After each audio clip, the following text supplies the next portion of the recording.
He came back from the brink of death, not just to survive, but to love again. In this emotional story, CEO Toan defies a fatal illness with the unwavering care of Ly Tu Diem and a miracle of faith. As he recovers, he retreats to her peaceful countryside home, where they rediscover the joy of family and the beauty of a slower life. Then, under the morning sun and blooming flowers, Toan makes a life-changing proposal. Don't miss this heartwarming journey of healing, love, and new beginnings. Subscribe now for more touching stories that speak to the soul. Let's dive in.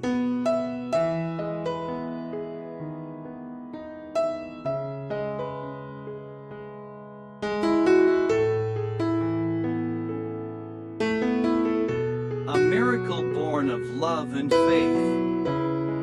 No one expected Toan to survive.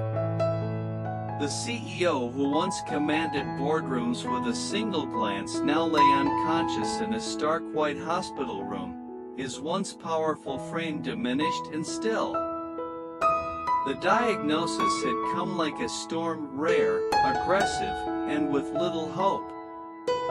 Machines beeped steadily, charting the fragile line between life and death. The doctors had done everything they could. The rest, they said, was up to fate. But fate, as it turned out, was no match for love. Ly Tu Diem never left his side. Day after day, she stayed in that sterile room, holding his hand, whispering to him about the life they had yet to live. She read him their favorite poems, played soft lullabies he used to hum to their daughter, and told him stories of the farm back home, the scent of wet earth after the rain, the golden fields that danced under sunlight. And though his eyes remained closed, she spoke to him as if he heard every word. "You're coming back to me, Toan. I don't care what they say, you're not done yet." Doctors and nurses watched in awe. Diem knew his medication schedules better than anyone. She learned how to clean his feeding tubes, how to adjust his pillows for comfort, how to monitor his breathing. Her presence became an extension of the care team, fierce, gentle, unwavering. But beyond science, beyond effort, there was prayer. Every night, Diem clasped her hands tightly and whispered through her tears, "Dear Lord, please bring him back. Just one more chance. Let him open his eyes. Let him feel the sun again." And then, one morning, the miracle happened. It was a quiet dawn. The first rays of sunlight filtered through the hospital blinds. A soft breeze crept in as Diem gently replaced the cold cloth on his forehead. She was humming an old lullaby when she felt the slightest movement, his fingers twitching against hers. She froze, staring at his hand, heart pounding. Then, he moved again. "Toan," she breathed, eyes wide. His eyelids fluttered, his lips parted. And in a voice cracked and dry but unmistakable, he whispered her name, Diem. Tears streamed down her cheeks as she pressed his hand to her lips. "You're back. Oh my God, you're back." The nurses rushed in. Alarms rang. But this time, they were tears of joy. His vitals stabilized. The impossible had become real. Over the next few weeks, Toan's recovery astonished everyone. Slowly but surely, strength returned to his limbs, color returned to his skin, and the light returned to his eyes. The doctors credited advanced medicine, cutting-edge treatments, and relentless support. But Diem knew deep in her soul that something greater had intervened. It was love. It was faith. It was the grace of God. As Toan sat up on his hospital bed one morning, watching the sunrise with Diem beside him, he reached for her hand and said, "I've been given a second life.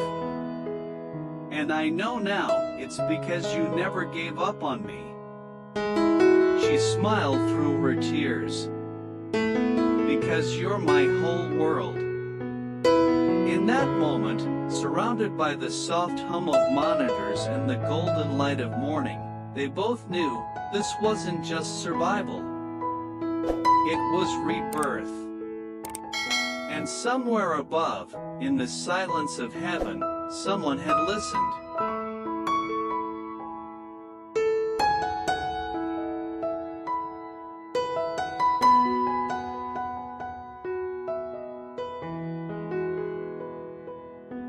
A return to peace. After weeks of steady recovery, Toan finally stood at the threshold of the hospital, breathing in the fresh air for the first time in what felt like a lifetime. The sky was a rich shade of blue, and the morning sun warmed his skin like a blessing. Standing beside him, Tu Diem held his arm tightly, not because he needed support anymore, but because she still couldn't believe he was truly here. Alive. Standing. Smiling. They didn't go back to the city. Toan declined the company car, the welcome home committee, the headlines. Instead, he turned to Diem and said softly, "Take me home. Not to the apartment. Home, where you grew up. I want to remember how to breathe again." So they drove for hours, away from the noise and neon lights, toward the gentle hills and winding dirt roads of Diem's childhood village. When they arrived, the scent of jasmine greeted them, mingled with the earthy aroma of freshly plowed soil. It was spring. The trees were heavy with fruit. Birds called across the fields. And in the distance, their little daughter, Mai, came running from the garden, arms wide, cheeks flushed with joy. "Daddy," she cried. Toan knelt, still a bit stiff, still regaining his strength, and opened his arms. She flew into his embrace, her laughter filling the air like music. For the first time in months, he felt whole.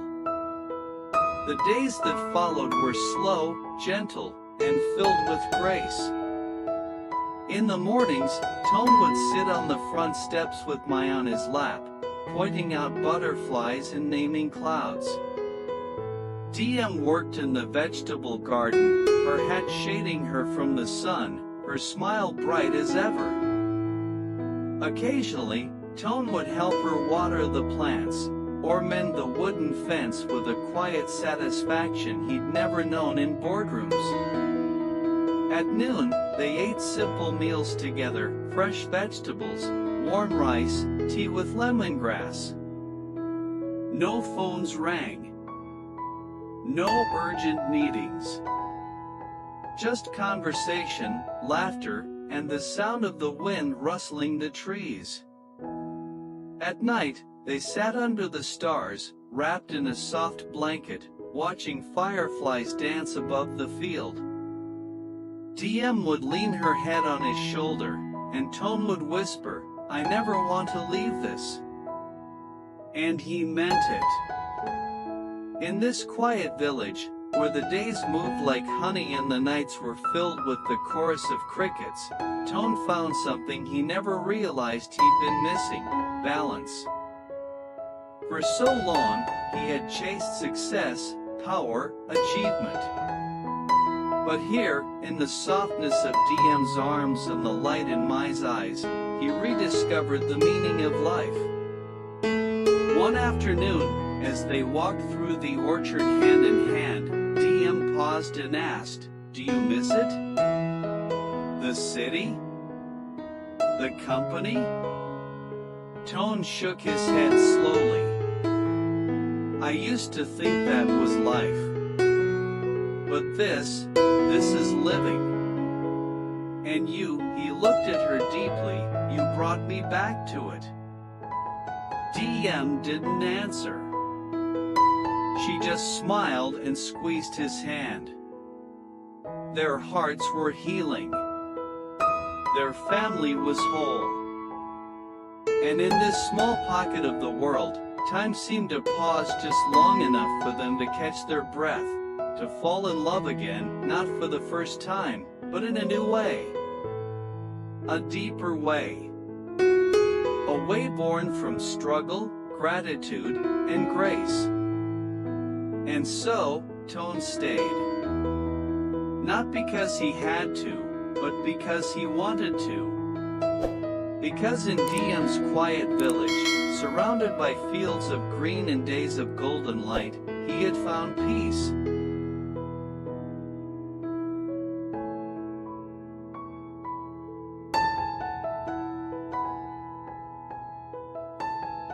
The proposal beneath the morning sun.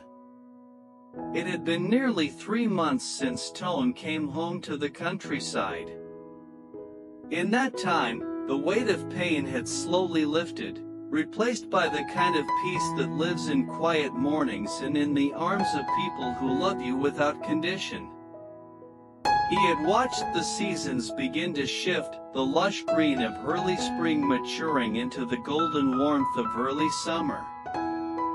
The fields swayed gently with the breeze, and laughter echoed daily from the garden, where little mice chased butterflies with joyful abandon. And Toan knew, deep in his bones, that he had been reborn, not just in body, but in spirit. The world he once ruled no longer called to him.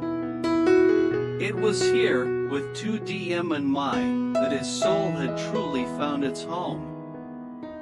One morning, as sunlight spilled through the lace curtains, Toan rose earlier than usual. The birds were just beginning their morning songs as he stepped out into the fresh dawn air. He walked into the garden, heart pounding not from illness this time, but from anticipation. Everything had been prepared, each step of it by his own hands. At the far end of the orchard, beneath a trellis wrapped in blooming white jasmine, Toan had built a small wooden pavilion over the past week.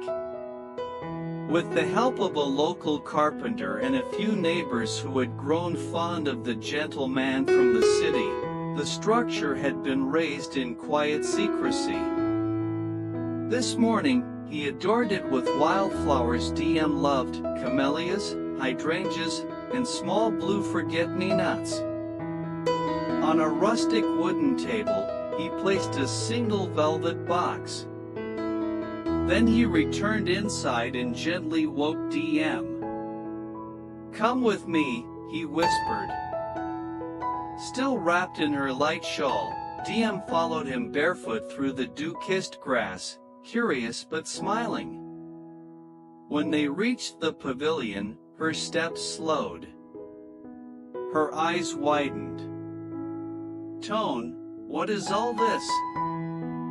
He turned to her and took both her hands in his. "DM," he began, voice trembling not from fear, but from overwhelming love, "I don't know if I'll ever find the words to thank you. For staying. For saving me. For loving me even when I couldn't speak your name. You gave me a second chance at life, and then filled that life with meaning." Tears welled in her eyes. "I used to think success was built in towers and numbers. But now I know it's here. In this earth beneath us. In our daughter's laughter. In your heartbeat next to mine each night. He slowly knelt down on one knee, opened the small velvet box, and revealed a delicate ring with a single diamond surrounded by two small sapphires, one for DM, one for Mai. Will you marry me, Tu Diem? Not because we have to, but because I want to spend every ordinary day with you, making it extraordinary. Diem gasped, her hand trembling over her mouth. A tear rolled down her cheek as she nodded, her voice caught in the storm of emotion. Yes, Toan. Yes. He stood and pulled her into his arms. The sunlight fell in golden beams around them, and behind them, Mike, who had quietly followed, barefoot and giggling, clapped her hands and shouted, "Mommy said yes." They laughed through their tears as birds took flight from the nearby trees, as if nature itself celebrated the promise they had just made. In the garden where life had begun again, love had taken root and bloomed. And beneath the jasmine-covered pavilion, Toan and Diem held each other not just as lovers, or parents, or survivors, but as two souls who had found eternity in one quiet moment.